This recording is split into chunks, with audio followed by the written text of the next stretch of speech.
Their 15-year marriage began with a fairy tale wedding and saw the birth of 2 princes, but ended in a public and acrimonious divorce involving infidelity that threatened to rock the monarchy. But what was the real nature of Prince Charles and Diana's relationship? How did they meet? When did cracks first appear? Were they in love? And was Diana really the wrong party? We asked royal biographer Penny Junor to tell us the real story of Charles and Diana. Hello and welcome to Royal Scandal. Please do well to like, subscribe, comment and turn on the notification bell so as not to miss out on any news updates. When did Diana Spencer meet Prince Charles? It was in the summer of 1980, at a house party hosted by Diana's friend Philip de Pass in New Grove, near Petworth, that Prince Charles first saw Diana Spencer as a potential girlfriend. Sitting next to each other on a bale of hay at a post-polo barbecue, and 19-year-old Diana expressed her sympathy for Charles over the loss of his beloved great-uncle, Lord Mountbatten, who had been murdered by the IRA a year earlier. "My heart bled for you when I watched the funeral. I thought, it's wrong, you're lonely, you should be with somebody to look after you," said Diana. This, says Penny Junor, was exactly what Charles needed to hear. Mountbatten was a very important figure in Charles's life and he was in a fragile state at that point, says Junor. Diana really touched a nerve in Charles. She said just the right thing to him, at the right moment, and he was moved by her. This encounter was not, however, the first time Charles and Diana had met. The pair had been introduced 2 years earlier, in 1977. Charles thought her jolly when he visited Althorpe, the Spencer estate, when he was dating Diana's older sister, Lady Sarah, a relationship that ended in early 1978. Diana had also attended Charles's 30th birthday party along with her sister at Buckingham Palace in November 1978, and in January 1979 Diana again met Charles when she and Sarah were guests of Queen Elizabeth II at a weekend shooting party at Sandringham. After that weekend, Charles occasionally invited Diana to the ballet as part of a group or to dinner with friends. The relationship was, at this stage, purely platonic. Diana was fun to have around. It was not until their heart-to-heart about Lord Mountbatten in 1980 that Charles first saw Diana as girlfriend material. Keen to spend more time with Diana, Charles promptly invited her to Balmoral to join him and a group of friends staying there for a summer holiday. Diana enchanted and delighted. She seemed to be the perfect girl, says Junor. She was funny, she was fun, everybody seemed to love her, she made everyone laugh and she seemed to adore Charles. She was, on paper, absolutely perfect as a bride for him. At the time it was thought Charles's bride must be a virgin, an aristocrat and a member of the Church of England. Now, we should remember that by the 1980s, after the 1960s sexual revolution and the introduction of the contraceptive pill, there were very few aristocratic virgins around, and as time went by, Charles was by this point in his 30s, they were getting fewer and fewer. So, here was this girl who appeared to be absolutely lovely, perfect marriage material. And she appeared to be very uncomplicated. She was fresh and naive and full of the joys of life. Or so it seemed. But, says Junor, pressure began to mount on Charles and Diana almost immediately. Ever since Charles was around the age of 18 the press had been looking at every girlfriend and asking, could this be our next queen? They delved into the background of all of these women, which put an awful lot of them off. It was very difficult for Charles to meet and get to know somebody. And this is exactly what happened with Diana. She met Charles and almost immediately the press discovered that he was seeing her.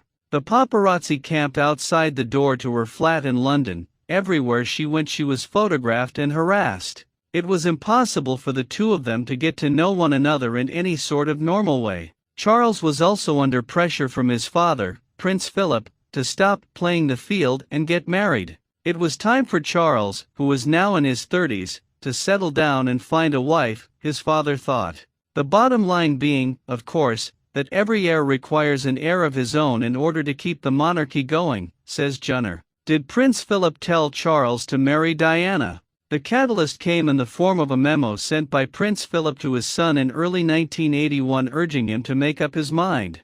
You either marry this girl or you let her go, he wrote. But, says Junor, this memo was fatefully misinterpreted by Charles. The royal family communicates with one another in very strange ways, she said. Rather than just picking up the phone or having a chat face-to-face, it was all done through memos. Charles misread his father's memo. He thought he was being told that he must marry Diana, and so he asked her to marry him. When did Prince Charles and Diana Spencer get engaged? Charles proposed to Diana on February 6, 1981 at Windsor Castle. But it was a tragic mismatch, says Junor. Charles and Diana had, at this point, barely spent any time together. Diana later claimed that she and Charles had met only 13 times before they became engaged. And most of that time they'd not spent alone together, Junor adds. So they really didn't know one another at all. Diana's mental health. Diana soon began to struggle in her new role. Aged just 19 and having been living happily in a flatshare in London with a group of girl friends, Diana was taken away from everything she knew and moved into a suite of rooms at Buckingham Palace. It was awful for her, and lonely, says Junor. As soon as she moved into Buckingham Palace, she appeared to be a very different girl from the girl she had been at Balmoral. She suddenly became very weepy and jealous of anywhere Charles went and anyone he saw. Her moods went up and down. Shooting to stardom in a very short space of time was too much for her. Meanwhile, Charles, who was on a perpetual roller coaster of engagements that he couldn't get off, didn't quite know how to cope with this. He didn't know what was going on. Diana was struggling with her mental health and with the eating disorder bulimia, says Junor. She'd had a very traumatic childhood. She was a very damaged little girl who had grown into a very damaged young woman, says the royal biographer. Diana's parents had endured an unhappy marriage and separated when she was just 6 years old. Diana Spencer's early life. A year and a half before Diana was born, her mother, Frances Ruth Roche, who was already the mother of 2 girls, Diana's elder sisters, had given birth to a baby boy who died when he was just 10 hours old. Diana was born 18 months later, in July 1961, followed by a much-wanted male heir, Diana's younger brother, Charles. When Charles was around the age of 2 or 3, Diana's mother met Peter Shankidd, an heir to the wallpaper fortune built by his father, Norman Shankidd. The pair began an affair and later decided to become a couple. Frances thought she could finally be happy, and she had every intention of taking her children with her, says Junor. But, tragically, Frances lost custody of Diana and her 3 siblings following an intervention by her mother, Ruth Roche, Baroness Fermoy, a lady-in-waiting to the Queen Mother. Appalled that her daughter had run off with a man in trade, Baroness Fermoy gave evidence in the custody proceedings against her own daughter, says Junor. She told the court Frances was a bad mother, and as a result, custody of all 4 children went to Diana's father. This is, I believe, why Diana's mother later became a reclusive and very sad woman. It was because she had lost her children. Diana, aged just 7 and completely unaware of the custody proceedings, was left feeling abandoned and as though her mother did not love her enough to take her with her. And then she worked out that actually she was a bit of a nuisance, says Junor. Her mother and father had wanted a boy, and that boy had died. Diana later told journalist Andrew Morton, who wrote the authorized 1992 biography Diana, her true story. Her parents had tried for another boy but ended up with Diana. Diana felt very unloved and unwanted, and she took those feelings into her adult life. She was always desperate to be loved but expected people to abandon her. Diana's bulimia. Diana struggled with bulimia for many years before seeking professional help. It's difficult to know when exactly it started, but it was in full swing by the time of their honeymoon, says Junor.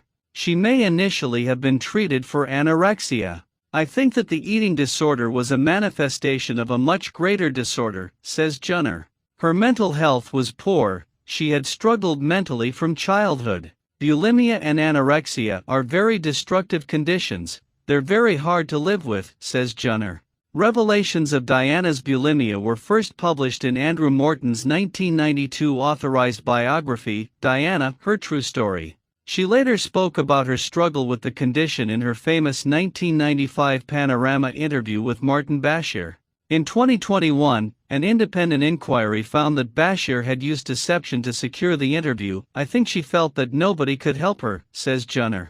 She saw various conventional therapists but also turned to a number of alternative, complementary therapists including astrologers and crystal healers. Where and when did Charles and Diana get married? The wedding of Charles and Diana married at St. Paul's Cathedral on July 29, 1981, in what has been described as the wedding of the century. I think Charles and Diana both knew they were making a mistake when they walked down the aisle, says Junor. But it would have taken somebody very brave to cancel at that point.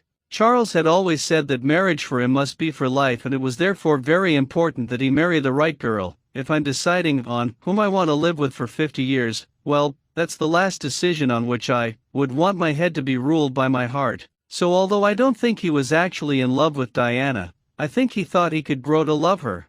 Fundamentally, I think he had every intention of making his marriage work. A lot of people believe that Charles used Diana, that he never loved her, and he never had any intention of honoring his marriage vows. They think he just needed his heir and his spare, and that once that was achieved, he went off with the woman he'd always loved, Camilla. That is very much the story that a lot of people like to believe. Having spoken to a great many people who were around at the time, I happen to believe that story is completely wrong. I have always felt that it was just a very tragic mismatch. These two people were just completely wrong for one another. I really do not think that Charles used Diana or intended to use Diana, but once he was inside that marriage life was utterly unbearable for both of them. Was Charles still seeing Camilla when he married Diana? Charles's relationship with Camilla had ended when she married Andrew Parker Bowles in the summer of 1973. Camilla settled into her new life as a wife and mother, and her friendship with Charles remained platonic in the years that followed. But the pair restarted their affair shortly after the birth of Camilla's second child, Laura, in early 1978, and in 1979 Charles turned to Camilla for consolation for his grief following the death of Lord Mountbatten. Camilla was his best friend, his soulmate, and after the death of his great-uncle, lover, writes Marlene Koenig in this article for History Extra. This second affair lasted until Charles's engagement to Diana in 1981. Camilla's husband, unfortunately, was very unfaithful to her, so she was very lonesome in her marriage, says Junor. And Charles made her feel good. Who can blame her for enjoying that relationship while Charles was single? But she knew that once Charles became married, the physical side of their relationship would end. She was under no illusion that it would carry on. And when Camilla realized that Diana was jealous of her, she stepped right back. Tensions were made worse by the fact that Charles had failed to tell Diana about his history with Camilla when they first began dating, says Junor. Early on in his relationship with Diana, they even went to stay with the Parker Bowleses, but Charles did not disclose the fact Camilla was his ex-girlfriend. Instead, Diana found out on the grapevine through Buckingham Palace gossip, says Junor.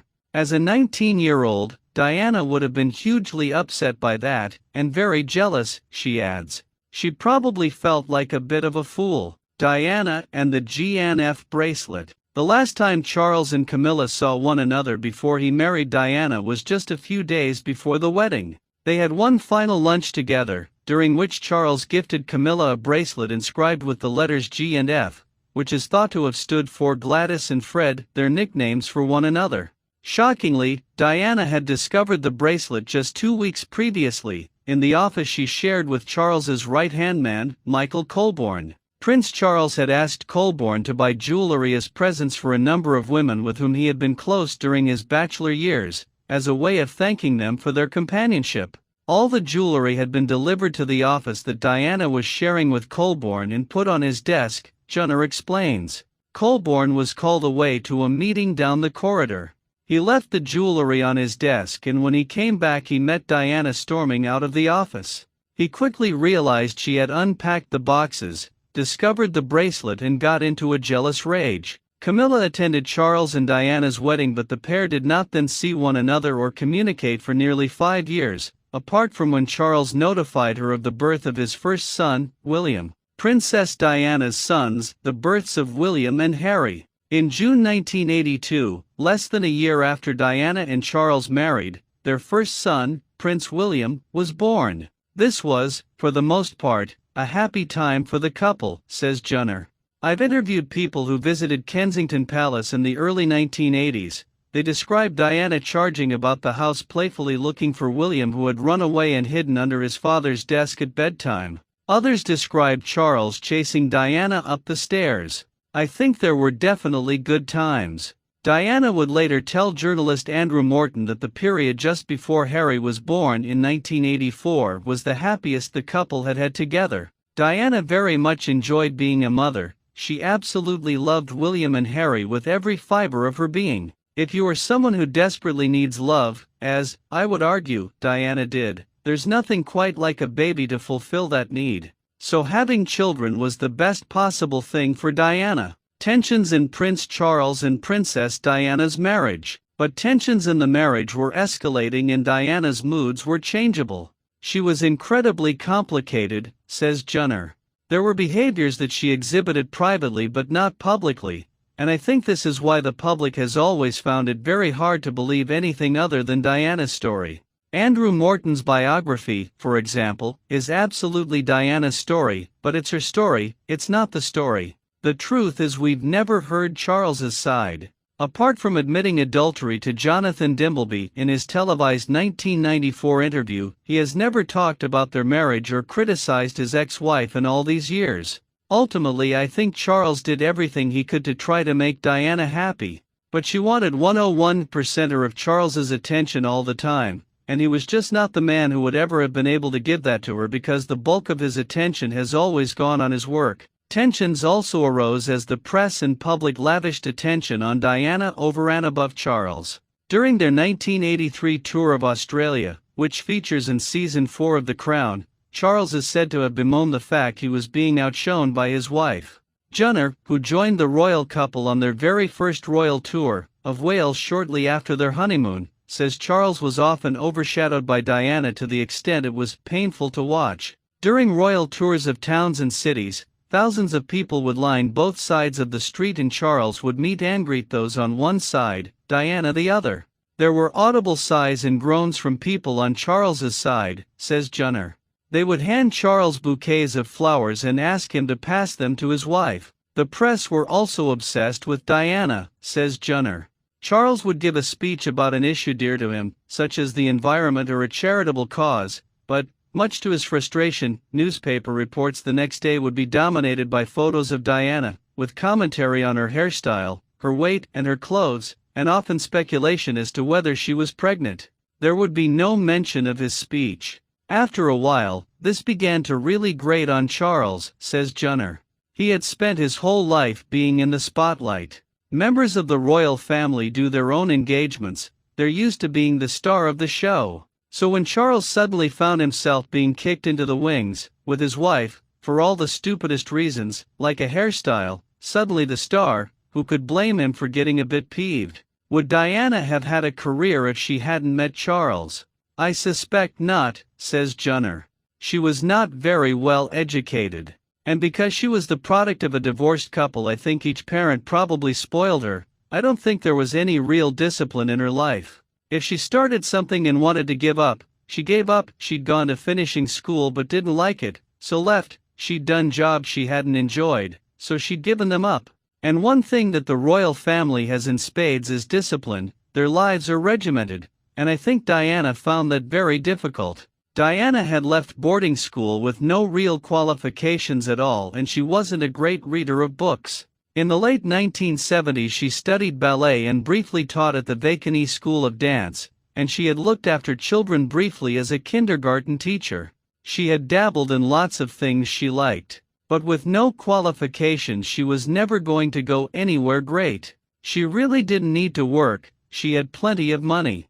So if she hadn't met Charles, she probably would have married someone posh and had children, staff and nannies, and an active social life. When did Charles and Diana separate and divorce? Charles and Diana lived largely separate lives from around 1986, and Charles's affair with Camilla continued. In December 1992, after years of speculation by the tabloid press that the marriage was in jeopardy, British Prime Minister John Major announced that the couple had formally separated. In the summer of 1994, Charles's interview with Jonathan Dimbleby was televised, in which he admitted infidelity and revealed both a lack of sympathy for Diana and a worrying distance from his family, writes Sarah Gristwood in an article for History Extra. This revelation, says Junor, compelled Andrew Parker Bowles to divorce Camilla. The pair announced their divorce in January 1995. A few months later, in November 1995, Princess Diana gave her famous Panorama interview with Martin Bashir, in which she told viewers, "There were three of us in this marriage, so it was a bit crowded." Within weeks of the interview, the Queen suggested the couple should divorce, and quickly. Diana's marriage to Prince Charles was dissolved in August 1996, after 4 years of separation. On August 31, 1997, Diana was killed in a car accident in Paris. She was 36 years old when she died. In January 1999, Charles and Camilla made their first public appearance together as a couple. Their engagement was announced on February 10, 2005, and they married just a couple of months later on April 9 at a civil wedding at Windsor Guildhall, followed by a service of blessing at St. George's Chapel in Windsor Castle. Thank you so much for watching. Please like and subscribe.